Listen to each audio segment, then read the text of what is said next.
इसके बाद देखिए अपन आ जाते हैं what is cyber security threat. अब आता है कि थ्रेट मीन्स क्या होता है। थ्रेट मीन्स तो धागा होता है, मीन्स आपके वो लो लेवल फाइल जो आपको किसी भी अटैचमेंट के थ्रू भेजी जाती हैं और जैसे ही आप खोल के उन्हें देखते हो वो अपना प्रोसेस चालू कर देती है, लूपिंग चालू कर देती है। होते तो प्रोग्राम ही है ये, तो जो कि आपके डेटा को एक्सेस करने के काम में आता है, डिस्टर्ब करने के काम में आता है, डैमेज करने के काम में आता है या फिर हैक करने के काम में आता है।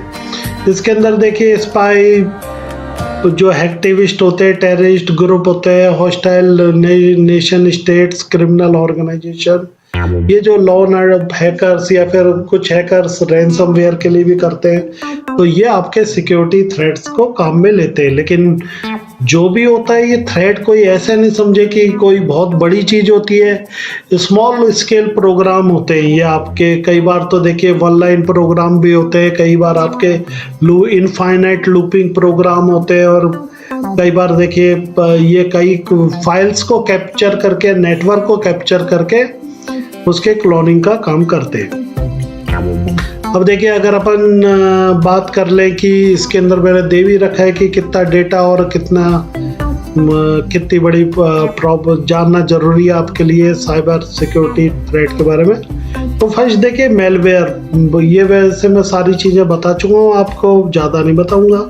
तो देखिए मेलवेयर आपके मैलिशियस सॉफ्टवेयर होता है, स्पाईवेयर, रैंसमवेयर, वायरस या वॉर्म, और ये भी वही होता है कि अटैचमेंट के थ्रू आपके मेल के थ्रू भेजा जाता है। मेल के थ्रू या फिर आप व्हाट्सएप यूज़ कर रहे हैं, अगर आप इंटरनेट यूज़ कर रहे हैं तो व्हाट्सएप, फेसबुक या किसी के थ्रू भेजा जा सकता है। जैसे ही आपने किसी भी भगवान की फ़ोटो पे क्लिक किया, उसके साथ में मैंने एक छोटी सी फाइल अटैच कर दी, उसने आपके डैमेज करना शुरू कर दिया या फिर हैक करना शुरू कर दिया।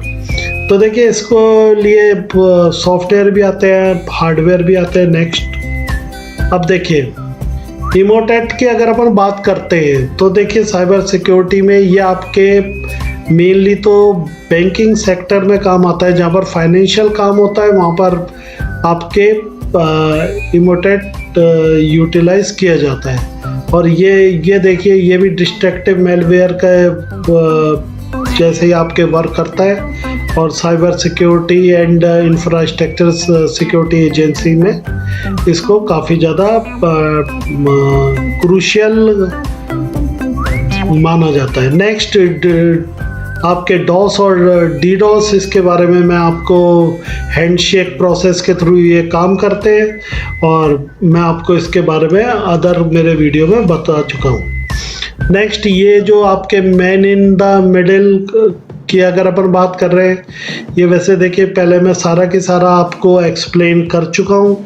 फिशिंग अटैक्स होते हैं, एसक्यूएल इंजेक्शन होते हैं कि जो भी डेटाबेस को किस तरह से डैमेज करते हैं फाइल के साथ अटैच होके। तो ये देखिए क्योंकि आजकल देखिए मेन डेटा पे सारा वर्चुअल वर्ल्ड डिपेंडेंसी है, तो वो वहाँ पर मैलिशियस कोड के साथ में नुकसान पहुँचाते हैं। और MITM की बात करें, मैन इन मिडिल की बात करें, तो देखिए इसके अंदर जब 2 पार्टी ट्रांजेक्शन्स कर रही हैं तो इसके अंदर ये आपके ट्रैफिक के थ्रू जो आपके पैकेट्स होते हैं, पैकेट्स के थ्रू आपके इंटरेक्ट होते हैं और उसके थ्रू डैमेज करते हैं। Wifi connection, public wifi connection अगर आप यूज़ कर रहे हैं तो मैन इन मिडिल जो आपके अटैक्स होते हैं इनसे आपको बहुत ज़्यादा चांसेज होते हैं आपको हार्म पहुँचे।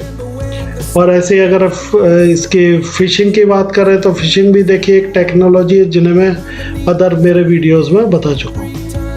Next part password attack, means password attack की बात का अगर अपन करते हैं तो इसके अंदर भी देखिए कई एल्गोस काम में ली जाती है, कई टूल्स काम में लिए जाते हैं जिन्हें डिफरेंट ऑपरेटिंग सिस्टम पे के थ्रू ब्लैक आर्क, पैरट और डिफरेंट अपना ऑपरेटिंग सिस्टम के थ्रू इसको पासवर्ड, किसी का भी पासवर्ड हैक किया जा सकता है, उसको कॉपी करके यूटिलाइज किया जा सकता है। इस टाइप के जितने भी अटैक होते हैं वो पासवर्ड अटैक कहलाते हैं। नेक्स्ट अगर अपन बात करेंगे network security concept and mechanism की, तो हमें पता चलेगा कि देखिए नेटवर्क सिक्योरिटी कॉन्सेप्ट में हम कौन कौन सी टर्म का एनालिसिस करेंगे। First, identification and authentication. Second, authorisation. Third, auditing. Next, confidentiality. And next is the data integrity. तो देखिए, अगर अपन ये सारे की सारी जो भी मैंने अभी आपको टर्म बताई थी, इसके ऊपर डिफरेंट टूल्स एंड टेक्निक्स होती हैं जो सिक्योरिटी मैकेनिज्म अप्लाइज की जाती है। फर्स्ट, अगर अपन देखिए इसके अंदर जो मैकेनिज्म काम में लेते हैं वो कौन कौन सी लेते हैं। First, cryptography. Next, message digest and digital signature. आजकल देखिए डिजिटल सिग्नेचर सिक्योरिटी के लिए, नेटवर्क सिक्योरिटी के लिए जितनी भी आपके फाइनेंशियल ऑर्गेनाइजेशन है वहाँ पर आपके जो सिंपल साइन हो गए हैं वो बंद हो गए हैं और आपके डिजिटल सिग्नेचर यूटिलाइज किए जाते हैं। इसी तरह आपके डिजिटल सर्टिफिकेट्स इशू किए जाते हैं। जो भी सेबी और जितनी भी आपके फाइनेंशियल और जो भी आपके रिसर्च ऑर्गेनाइजेशन होती है वो आपको डिजिटल सिग्नेचर अलाउ करती है और वही आपको फॉलो करना पड़ता है। इसके अलावा PKI भी आपके टेक्नोलॉजी यूज़ होती है। तो ये तीन अपन कॉमन सर्विस मैकेनिज्म होती है। अब फर्स्ट अपन बात कर ले आइडेंटिफिकेशन एंड ऑथेंटिकेशन का। तो आइडेंटिफाई करना ऑथेंटिक पर्सन को या फिर ऑथेंटिक सिस्टम को, कि जिसके थ्रू जो सेंडर है या फिर रिसीवर है वो आपके जो भी आपके प्रॉपर पर्सन है वो यूटिलाइज करे, प्रॉपर सिस्टम ही यूटिलाइज करे। कोई भी अननोन सिस्टम हैक करके पासवर्ड और यूज़र नेम को यूटिलाइज नहीं कर सके। सेकेंड, आपके ऑथराइजेशन एक प्रोटेक्शन लेयर का काम करता है। Means it protect critical resources. जो भी आपके जो बहुत इम्पोर्टेंट रिसोर्सेज होते हैं उनको देखिए प्रोटेक्ट किया जाता है। और इसमें देखिए 2 टियर 3 टियर जो आपके आर्किटेक्चर है उसका यूटिलाइजेशन करके ऑथराइज्ड पर्सन्स ही उसे यूज़ कर सके, उसको अप्लाई कर सके, इसके लिए यूटिलाइज किया जाता है। नेक्स्ट, ऑडिटिंग देखिए आजकल जिस तरह आप फाइनेंस वर्ल्ड में जानते हैं कि ऑडिटिंग बहुत बड़ा इम्पोर्टेंट रोल प्ले करती है। इसी तरह से देखिए जितनी भी आजकल कॉरपोरेट वर्ल्ड होते हैं या फिर जितनी भी आपके ऑर्गेनाइजेशन होती है वो साइबर ऑडिटिंग अरेंज करती हैं, जिसके अंदर साइबर एक्सपर्ट आते हैं और वो प्रॉपर चेक करते हैं, नेटवर्क को चेक करते हैं, सिस्टम्स को चेक करते हैं कि किसी भी तरह का कोई अननोन या फिर अनऑथराइज्ड एक्टिविटी तो नहीं हो रही है। नेक्स्ट अपन बात कर रहे हैं कि कॉन्फिडेंशियल जो भी आपके जो नेटवर्क सिक्योरिटी मैकेनिज्म की जिसे अपन कह सकते हैं कि बैकबोन है या फिर रीढ़ की हड्डी है, वो है आपके कि कॉन्फिडेंशियल डेटा इंफॉर्मेशन सारी कॉन्फिडेंशियल रहनी चाहिए। उसके लिए प्रोटेक्शन स्ट्रेटजी मैकेनिज्म डेवलप होनी चाहिए। नेक्स्ट, डेटा इंटीग्रिटी मीन्स कि जो भी डेटा है वो ओरिजिनल फॉर्म में रहे, उसके अंदर किसी भी तरह का अदर फाइल आके अटैच नहीं हो जिससे कि प्रॉब्लम नहीं हो, किसी भी तरह का डैमेज नहीं हो।